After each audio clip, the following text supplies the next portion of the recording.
अरे पैसे कहाँ गए? मेरी शर्ट में से पैसे तूने निकाले हैं क्या?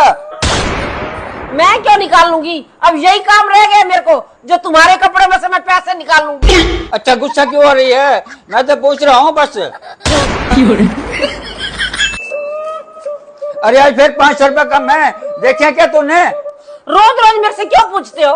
मैं चोर हूँ क्या, जो अपने ही घर में मैं चोरी करूंगी? दिमाग खराब करने फालतू का। मैं नहाने जा रहा हूँ, इतने में तू नाश्ता बना दियो। हाँ आप नहा लो, मैं इतने में बना देती हूँ। और अभी तो रुको, क्लाइमैक्स अभी बाकी है। कुछ तो गड़बड़ है, जरूर कोई ना कोई गड़बड़। संसार की हालत क्या हो गई भगवान, कितना बदल गया इंसान।